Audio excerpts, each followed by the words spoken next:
playing a chord melody is really fun to do as a solo guitar player.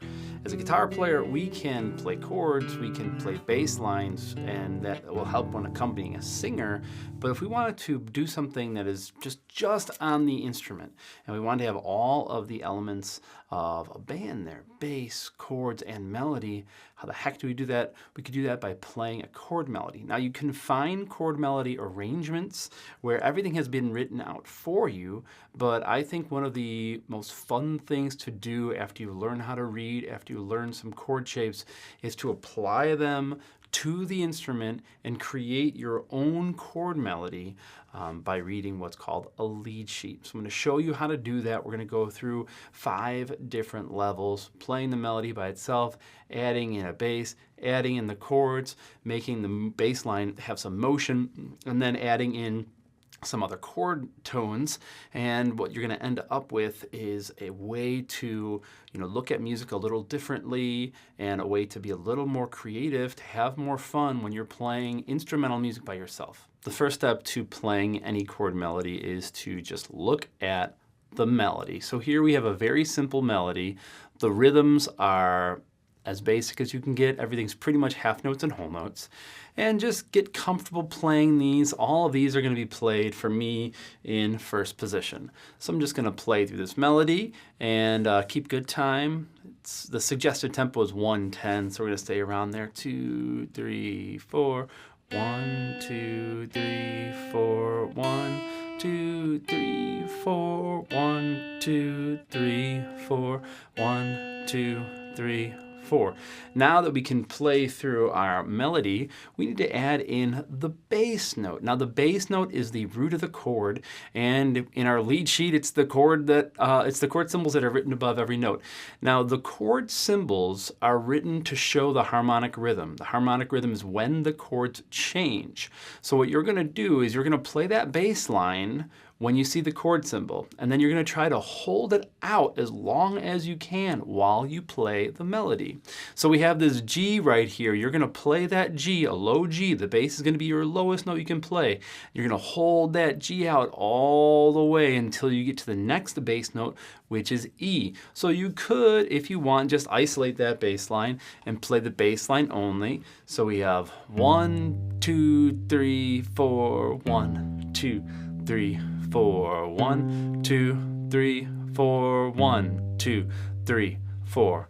Now you can add the bass line into your melody. You want to keep it ringing as long as possible while you still play all these melody notes. Now with your picking hand, you can pick your low notes, and you can use your fingers to play your high notes. You can ditch the pick. You can play the low notes with your thumb, and you can use these fingers to play your higher melody notes. I'm going to be playing with my pick and my fingers for this first one. So now you're going to have to figure out which fingers work in your fretting hand that will allow you to hold out that bass note. So I have my G here, and I know I have to play a B and a C.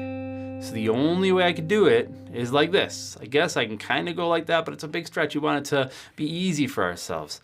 So I have 1, 2, 3, 4, 1, 2, 3, 4, 1, 2, 3, 4, 1, 2, 3, 4. And that'll take a little bit of time, but it already sounds a bit more full than just playing the melody. So now we can add in the rest of the chord. So we had our G chord, and we all know how to play a G chord. There's a bunch of different ways to play a G chord. We can add in the 9 there. We can play it like this. When we play a chord and there's a melody note, we want to have the melody note on top. We naturally hear the top note as the melody. So if I play a chord, and let's say I play this G chord, and if I make the top note B, listen what happens. And if I play them all together, I hear that note naturally as the melody. So I'm playing a lot of this chord. I'm not playing all the notes. I'm not going, I'm only picking like 4 notes. 1, 2, 3, 4. Hear what I'm doing there? So I'm taking my chord and I'm letting it ring out as much as possible, just like that bass note, and then I'm gonna play in the melody. So sometimes less is more, so keep your notes close to 4. There's my little rule, okay? So I have my bass note and then some of the other notes of my chord. 1, 2, 3, 4. Now let's go to the next one. It's this E minor chord, right? And I want to make the top note, I'm only going to go to this E, and then I'm going to have to play that melody note on beat 3 with my pinky. 1, 2, 3, 4. Now we get to this note, this D is not in a regular C chord. My regular C chord is like this, where the top note is E, but I need to hit that C. So I'm thinking about this C chord shape, and I want my top note to be a D because that's what I have in the melody. So I'm gonna play my bass, I'm gonna play my chords, I'm gonna make my melody note the top. If you can, try to make that one a little louder. 1, 2, 3, 4, 1, 2, 3, 4. So all together, I have 1, 2, 3, 4, 1, 2, 3, 4, 1, 2, 3, 4, 1, 2, 3, 4. Now that's going to take you a lot of time to be able to go through all of that and get to that point, and you want it to sound as clear as possible with all those notes ringing out. So what can you do after that? Well, you can give some rhythm to the bass line. This is kind of like a step 4 thing. So let's look at that. So what do I mean? So I'm going to pick a rhythm here. So maybe it's this rhythm.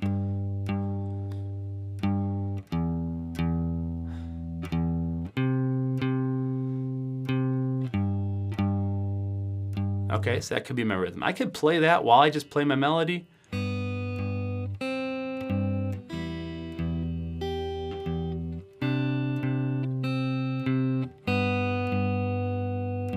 Okay, I could also play it while I play my chord.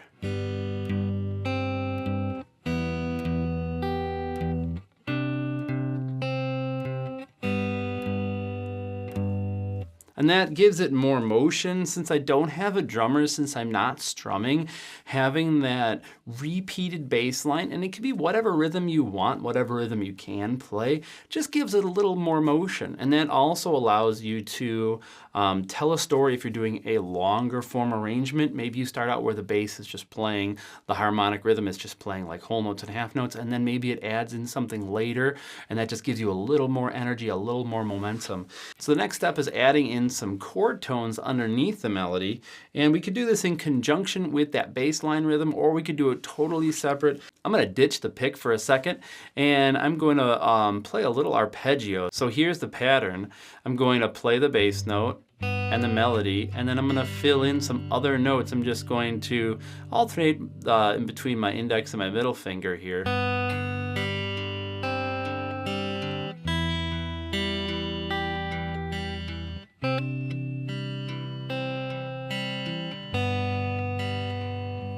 That's just one way that you could do it.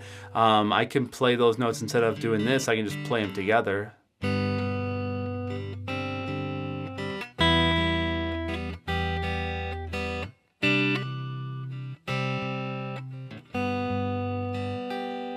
And you don't need to be playing a lot all of the time. That's where the creativity happens. So sometimes less is more. Now, I was doing this over a really basic melody, but I'm going to share a page with you that has 5 different melodies. So let's look at some of these other melodies.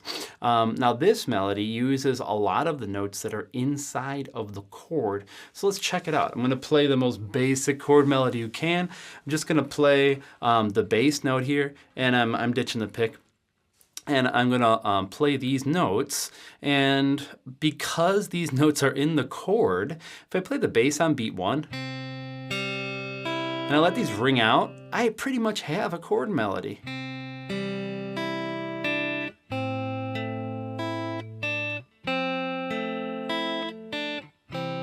Now I am choosing to do a simplified version of this F chord. For an F chord, we could do this full bar chord thing, but I'm just doing this like baby F, where I'm just playing F there, A here, C, and then F would be up here, but I don't even need that. We don't need to do any barring because the melody note is an E. So I have that. So the goal in this one is you want the notes to ring out as long as possible. And that's really going to work on your fretting hand dexterity, you know, understanding where the strings are around your fingers so that you can hear all those melody notes.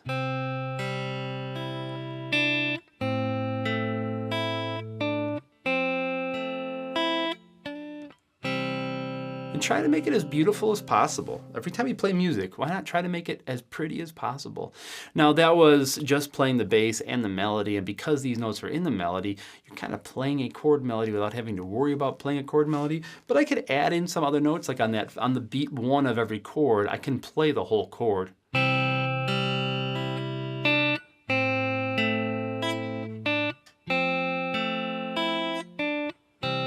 It was really quiet. I played that chord. I can add in a bass rhythm.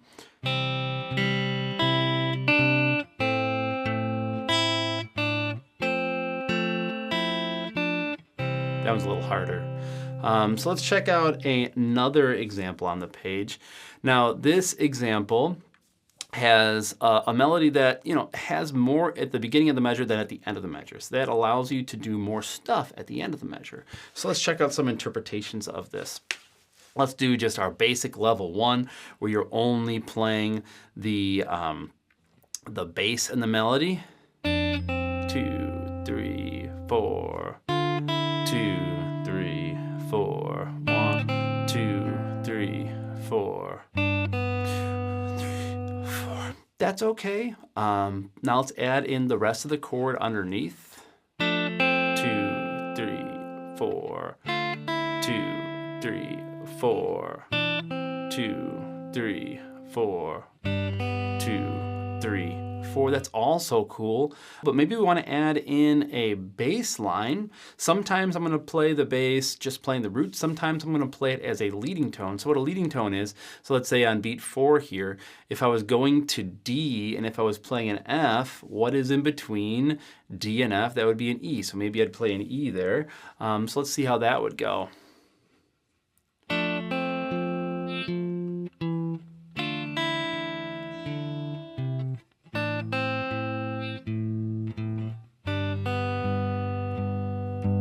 Alright, so now let's try to add in some other chord tones, and what I'm going to do is I'm going to go back and forth between the root and another note or another 2 notes in the chord.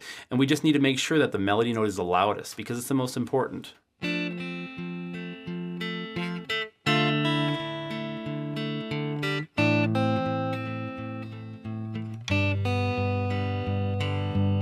That's really fun to do. And again, we can use this in a larger arrangement if you're doing a whole song. Maybe you start with something simple and then you could build up to more complexity and add in more energy. Let's check out another one. Now this one changes range. So we start with an idea that's higher up in the register in first position, and then we're going to go to an idea that's lower in the register. So you're gonna have to play it a little differently. So let's look at it. Let's check it out. I'm just gonna play it with the bass.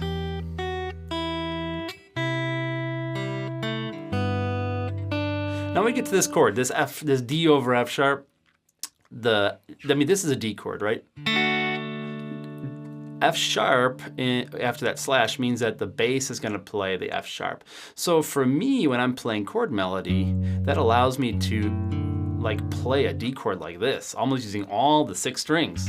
Now that's really thick. I'm not really going to use that in a musical setting, but if my melody note is A, now I can play those notes, and I have 4 of them, right? All right, so now let's check that out using that D over F sharp to help us out with kind of filling out some more of that chord. I'm just gonna play the bass here.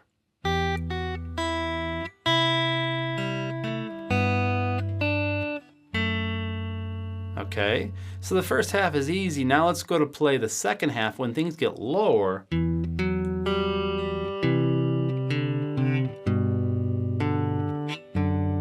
Okay, now to add in some of the other chord tones, I'm going to play right on the change, so right on the harmonic rhythm.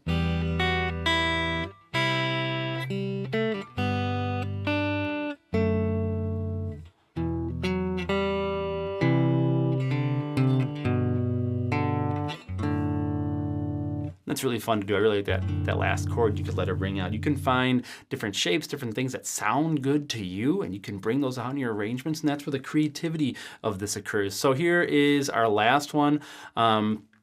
We have this F sharp minor, F sharp minor 7. Now the way that I'm going to be fretting that is I'm basing it off of this shape. So I have, F sharp on the 2nd fret, I have E on the D string 2nd fret, and then I have A on the 2nd fret of the 3rd string. It's kind of like this Freddie Green chord shape. But that allows me to play without having to do all of this. And it gives me this E, which is the 7th of the chord. So I'm going to go through and I'm going to play it with just the bass.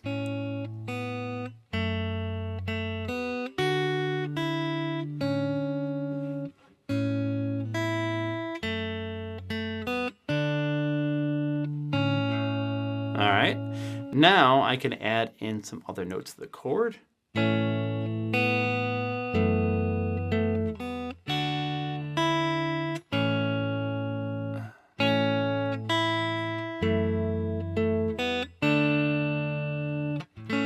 And you notice that I let some of the notes of the melody ring out, and that's something you could do. It just sounds cool. It's a different vibe. You could also, cut those notes short and read the ink as is, but again, it's up to your interpretation. So let's add in some more stuff here.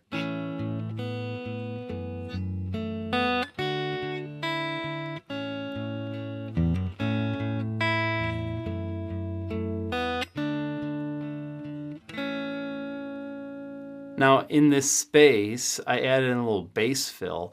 I played E, F sharp. So I went from the 5 of that chord to the 6 and then to the 1, and that's something that bass players do all the time. And if we're trying to emulate the sound of a bass player, might as well do some of those things that bass players do. So when you're learning how to do this, be patient with yourself. Start with those steps. Play the melody, look at the chords, add in just the bass, add in some chord tones, then maybe add in a rhythm for the bass, add in some other notes within the chord. Record yourself, write down some ideas, write a narrative for a full song where you're changing different energy levels by taking out and adding in some of those different elements, and have a whole heck of a lot of fun sounding good.